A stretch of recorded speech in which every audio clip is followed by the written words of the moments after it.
Vice President of Human Resources at Hrm2600. Hrm2600 is about 180 people. So we have most of our largest offices here in Toronto. We have another small office in Montreal and another small sales office in Calgary.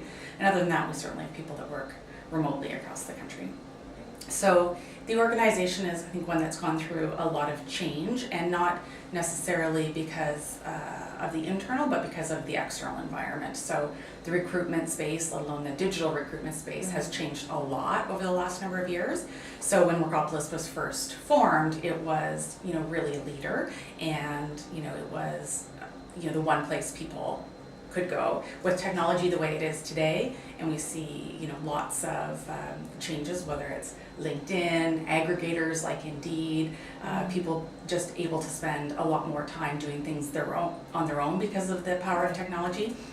And every week there's new entrants into some part of the market.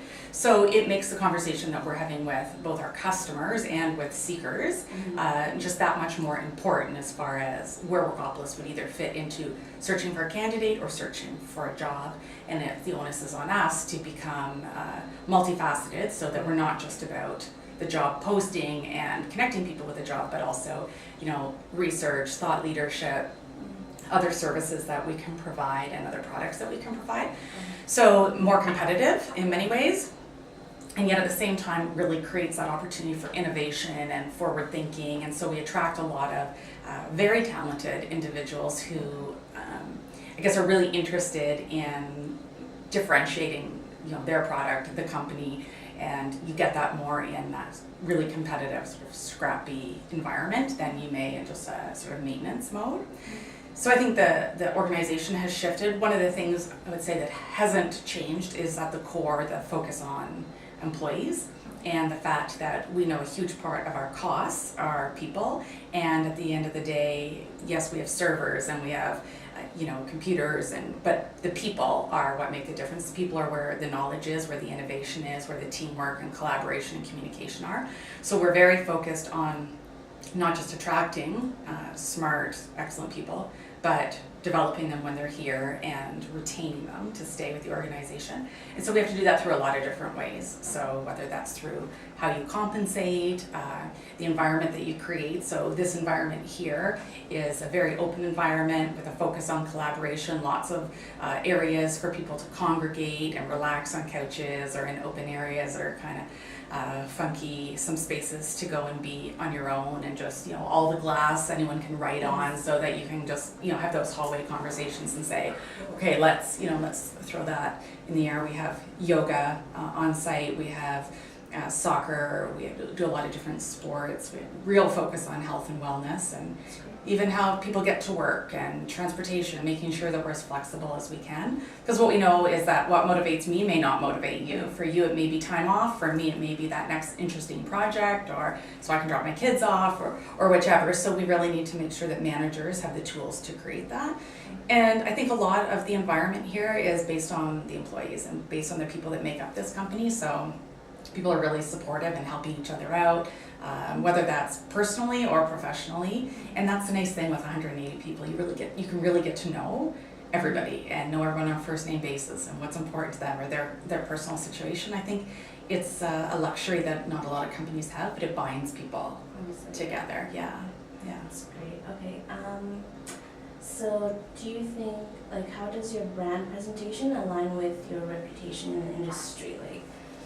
How you guys want to be seen in the industry, and how you think people have perceiving you in that way? So I think Hrm2600 has extremely strong brand recognition, especially in Canada as a Canadian organization. And I think we're very tightly linked to the job market and labor force in Canada. And that's exactly how we would want to be. I think we're all about connecting employers and candidates at the right time for the right opportunity, and making sure that those connections fit. And I think that is what we're seen to be. I think we have the opportunity with our brand to get past that and get into actually matching candidates and using big data, using analytics, using technology to even become, have that more tightly entwined.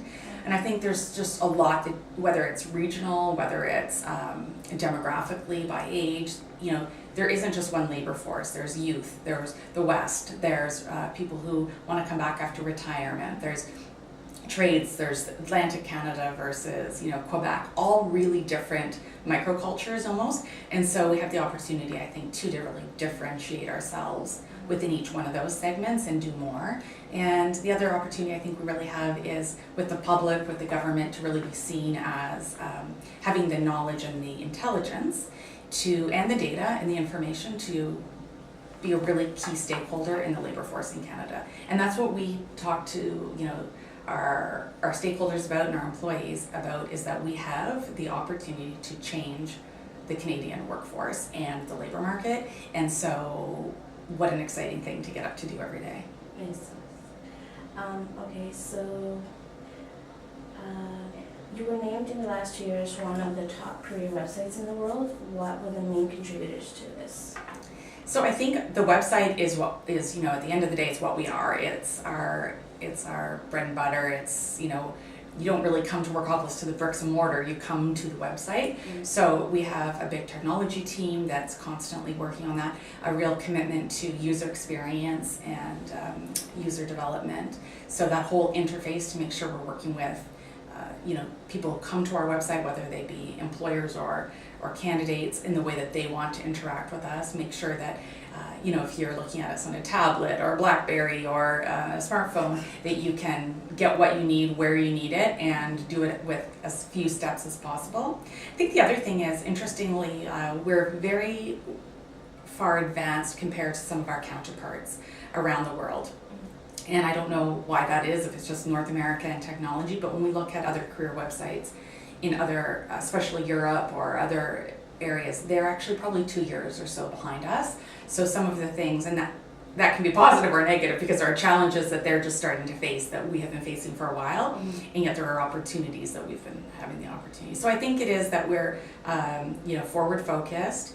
We spend a lot of time making sure we know what our consumers, be they professionals or seekers, are looking for, and making sure that we're ahead of that, and have a huge focus on technology. I think we'll need to more and more move to be a technology-based organization. Yeah. Especially with it changing so drastically. Exactly. Okay. So in regards to technology, how has social media been a factor in the success of the company, and do you believe it belongs in the workplace? So I think those are, for me, almost two different questions. So as far as social media with Workopolis as a product, as an organization, as far as what we deliver, social media has been critical and will continue to be, and I think we have an opportunity and a requirement to leverage it more than we do now. But we are very active on social media, be that through Facebook, be it through Google, be it through you know, Twitter, Instagram. So absolutely, we have, you know, people in our marketing department who are absolutely focused on it, creating communities to discuss things. We've had Twitter chats where we've had experts in the community hold, you know, Twitter conversations at certain times so that people can have those conversations. We actually sell products that focus on social distribution, so actually getting your jobs out through, instead of just posting to Workopolis, it will also send it out through, you know, whether that's Facebook or LinkedIn, however the employees, and then their networks within any organization. So that has been really, really helpful. So for us, I think it's very important as an organization. It meets a big constituency that we service very well, and I think it's absolutely the future. As far as being an employer and social media, I'm a very big supporter of that. So I think that it is the reality of the world. That so trying to not have, you know, Facebook accessible at work and those kinds of things, that doesn't, personally, I don't subscribe to that at all. I think we need them for our business, and so therefore that's, you know, that's the way the world's going. So it's less about restriction and you know, being punitive. It's more about, I think, ensuring people are really clear about appropriate use and reasonable use of social media. And, you know, we're no longer in the world where this is my home life and this is my work life. the two are forever melded now, and that is just the way work is now. It's also the way, social media has also created that, and the online presence is that you don't separate the two. So you need to remember that when you're out on a Friday night and you're posting on Facebook, that's still a reflection of Workopolis as an employer.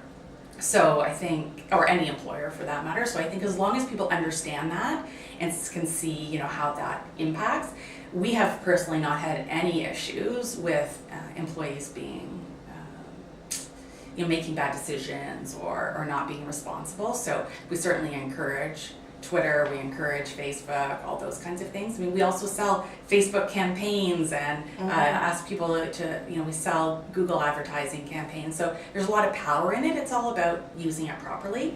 So I think that's, we're very, very supportive of social media here. And I see lots of organizations that aren't. Yeah. And I think sometimes you get held back by fear, and fear is not the worst case scenario.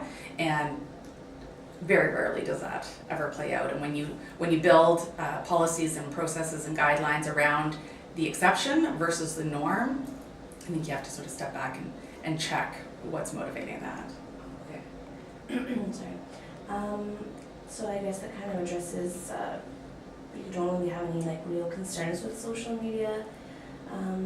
I think as long as certainly I think you have to be aware of what can go wrong, and but you have to monitor. So you have to make sure that you're on Glassdoor following what people are saying, that you're, if there's a hashtag out there that's going badly, but then you need to be active as an employer and be able to either course correct or speak the voice, and also make sure employees know that you are, you're out there as well as an employer, and the expectation is that you're an extension of, and that's an accountability that you give to employees. And when you treat people like adults, they tend to act like them, would be what I would say. Yeah. Okay, let's see. Does Workopolis communicate information to its employees through the use of social media? Like internally though? So internally what we use is an intranet site, so not really social media. But we also have a system that we use called work.com, it's again only internal, but it is a socially based system, so it's almost like a Facebook for employees. So goals are put up there, thank yous, recognition, people have the opportunity to peer recognize. We have TV screens all over that'll show a daily feed and news feed constantly. And we're just about to launch Chatter, which is similar to Yammer or other just sort of internal messaging systems. So yes, in the sense that but that's relatively I guess internally based, doesn't go externally. Do we post internal messages to Facebook and Twitter? No, and not because we're opposed, but it hasn't been a need we've had. We certainly use social distribution for any job that we're hiring for. We've got a good percentage of our employees to sign up so that anything that we're looking for will go out to their entire network, so the power of people's network. So we do that from a HR or Workopolis internal hiring perspective, but we don't send sort of communication out on Twitter or anything internally. We haven't necessarily had the need because we have a lot of vehicles internally that people can get, whether they're on their smartphone, if they're at home, if they're on vacation, if they're sitting at their desk. So we haven't felt the need to do anything beyond that at this point. So now I'm going to let Eric ask you the remainder of the questions. Okay. Should we